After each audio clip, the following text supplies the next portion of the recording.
Hello and welcome to another video.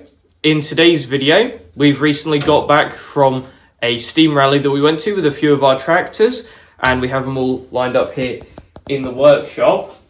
Now, they ran absolutely perfectly all weekend until it came to the point where we needed to load up afterwards, and we were taking our tractors back from the show area to our camping area to load up and head home.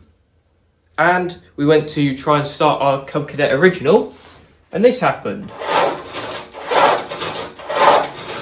So as you can see, the rear coil starter is not engaging at all. So what we'll do is we'll put this up on the bench while you're watching the intro, and we'll investigate what the issue is there.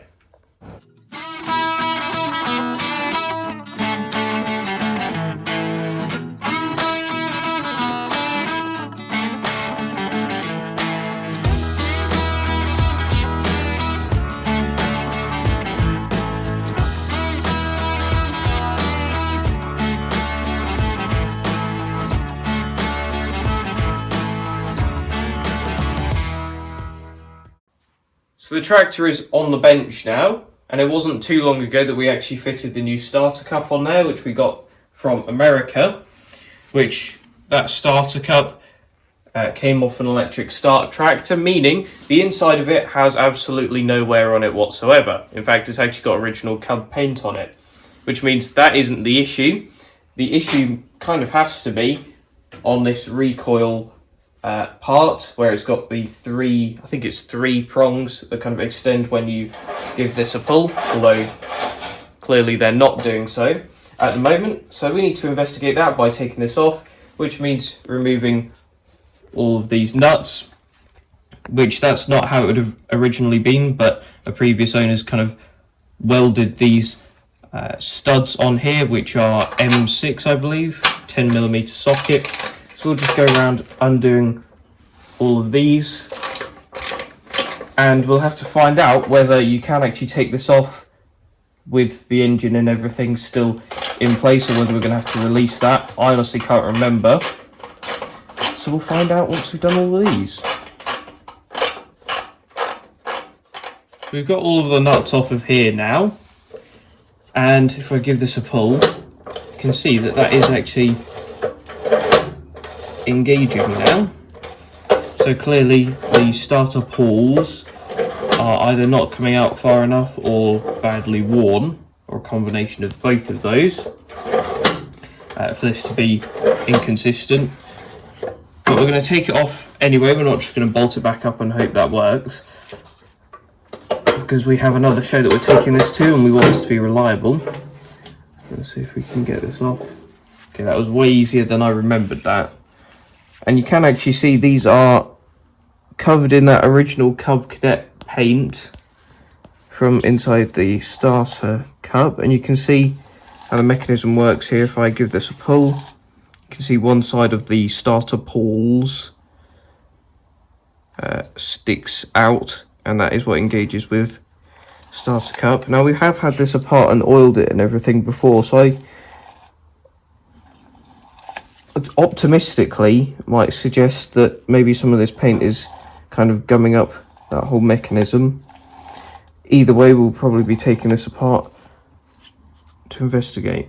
So if we look in here, you can see where the paint has been taken off, where we've engaged the starter to start it up since putting that starter cup on there. But there isn't actually a lip in there, so there isn't any wear that would be affecting this whole starting issue. So you can definitely rule that out. Now we've taken one of the pawls off of this starter here, which if I put this, just sit this on there and give this a pull, you can see that the mechanism does what it should do, which is push that up and out like that, which is the point at which it would engage. So the mechanism is probably all right.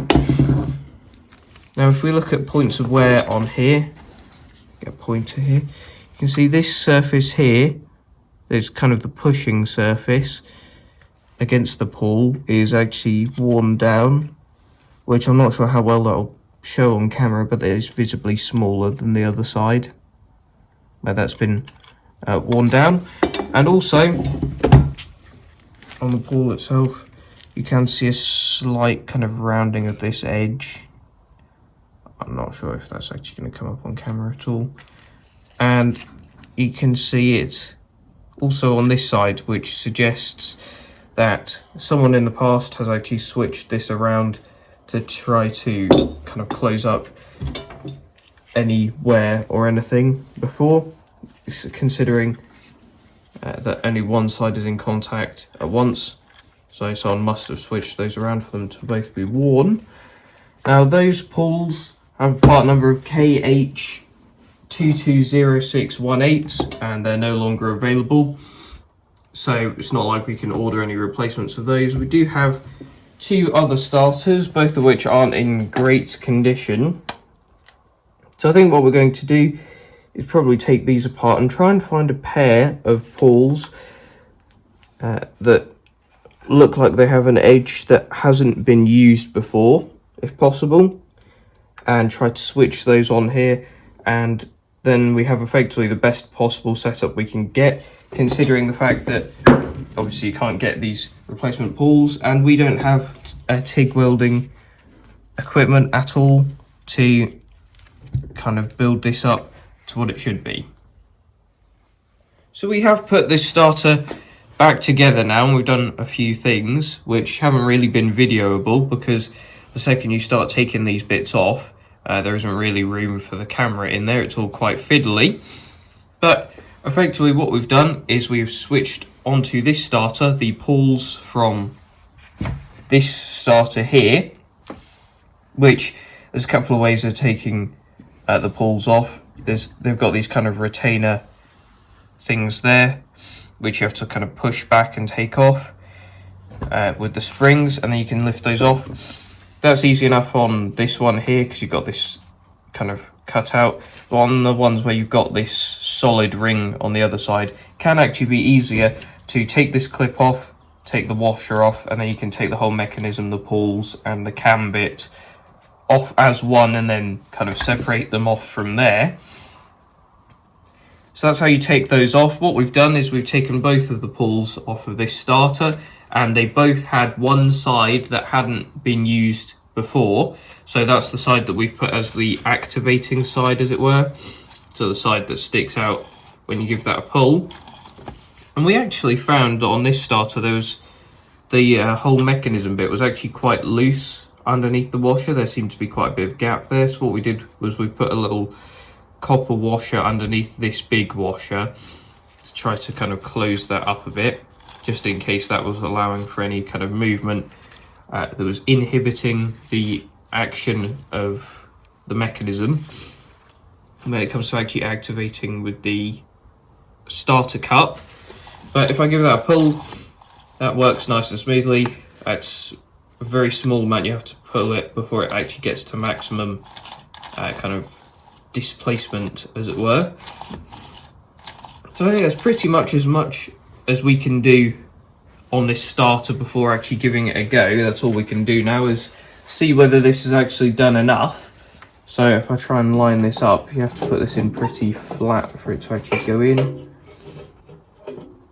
and then just line up all of the holes. There we are.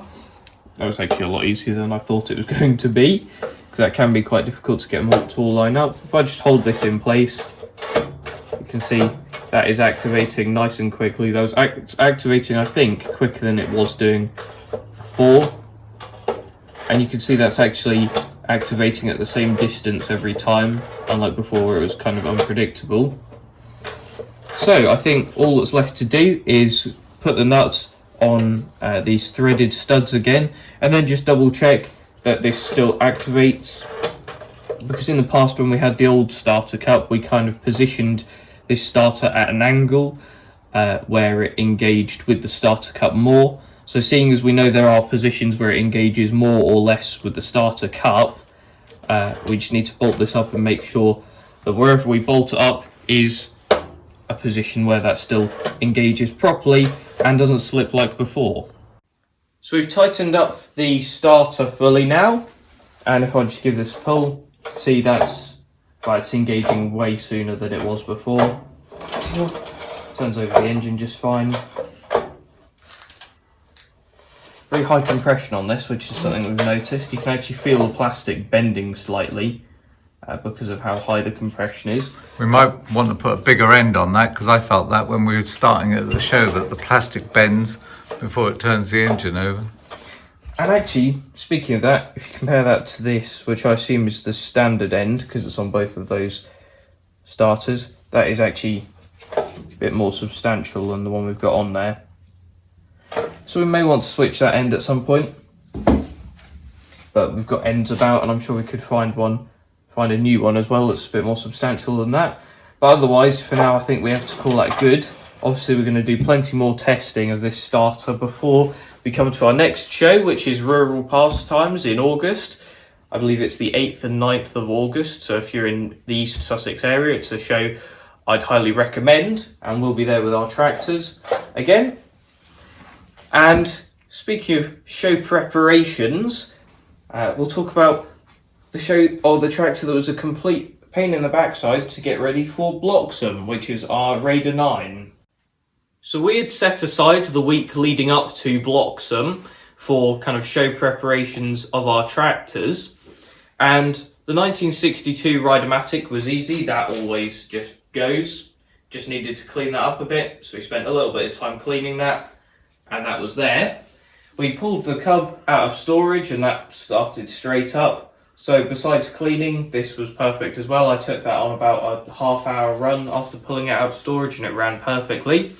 So that was those two tractors sorted, and then we moved on to the Raider, which we started to turn it over a bit. We knew that in the past this has been quite difficult to start. It usually takes us about 10-15 minutes to get it going, or get it going to a point where it wants to drive. But anyway, we started turning it over and nothing happened pretty much. So we kind of did a bit of investigation and found that we didn't have spark or fuel. So yeah, that wasn't particularly positive and didn't fill us with hope about 4 days before the show. But the spark issue we fixed pretty simply. We put a second-hand kind of end on the HT lead, because we found that the end that was on there had come away from the rest of the lead itself. So obviously the electrical signal wasn't conducting through to the spark plug, and we didn't actually have a new end or anything, so we had to just use the second-hand one, because we couldn't actually guarantee that new parts would arrive in time to put them on the tractor for the show and do all the testing we needed to do. So that's why that second-hand one went on there, but that works fine. That got us our spark, and then on to fuel, which we found that the mechanical fuel pump was toast pretty much. So we took that off and put a blanking plate on there where it'd usually mount and go through to the camshaft. That has a little nozzle on it to provide a vacuum for this pulse fuel pump that we fitted instead, which the wire, or the hoses I should say, for this are set up quite poorly, to be fair. That's quite a sharp angle on that vacuum one, but it's the best we could do kind of with the time that we had, and we just needed to get it set up to test it. So we fitted that up, and we could hear it firing. It was putting out smoke out the exhaust, but it was just kind of spluttering. This wasn't really wanting to start up. So then we put the new carburetor on there, because the old carburetor, I think we've mentioned this before, but there was quite a lot of movement in the throttle body. I was letting plenty of air in, and so that kind of helped it a bit when it got running. It still took quite a while to try and get it running, and it kind of spluttered into life eventually. But then with the new carburetor, that did run, and we adjusted it all to run all right. Then we came to it the next day, and it would only splutter, it wouldn't actually start. So at that point we got a bit more drastic. We took the whole cowling off the side of the engine and did a bit of measuring, and found that the solid state ignition module, which is mounted just under here at the top, had moved further away from the pins on the flywheel that kind of activate the electrical spark that goes through the HT lead. We found that the gap there was, I think it was about 50 thou, should be between 6 and 10, so clearly that was a pretty major issue, and that's to the longer pin, I believe, on the flywheel. So we adjusted that to the proper settings, turned the key, and I think it was about second or third turn away it went. So that sorted out the starting issues with the engine, and to be fair to the Raider, it has actually started up quite well since. It started up pretty quickly every time we needed to at the show, and we actually lent this tractor out to 2 different people for the arena parades on both days at Bloxham, and they didn't really have any issues with it at all, so that is all good. I noticed a couple of things when I was driving this around from the campsite to where we were lined up, which is that the idler pulley on the drive belt seemed a bit loud for my liking. It was making a lot of rattling noises, so that might need replacing at some point soon. And on the drive round, I did give it a bit of beans on the throttle and chuck it into third, and it still did make the crunching sound that it made last year, so clearly that gearbox rebuild is still in order. But that will be after rural pastimes, because again, this tractor is going to that show as well. We're using the same lineup as Bloxham, which is handy, because in theory, all they need is a clean. Because it was actually quite dusty at Bloxham, surprisingly. It wasn't last year, but it was quite dusty this year. But obviously their site management people managed to keep the dust down by using a tractor with a water trailer, and they managed that quite well. So we just need to do a bit of cleaning up on these tractors, and they should be good for rural pastimes pretty much. But we'll have to see about that a bit closer to the time, I think. So I just remembered while we were filming that previous clip that one of the wheel weight bolts on the Cub wasn't actually done up properly. That wasn't like properly located on the back of the wheel. So just sorted that out. It's that top one, as you can see, that's on there properly now. So that is all sorted. I'm sure we'll remember a couple of other smaller things that we might want to sort before the next tractor show, but that will not be today. That is it for this video. Thanks for watching, and I'll see you in the next one. Bye.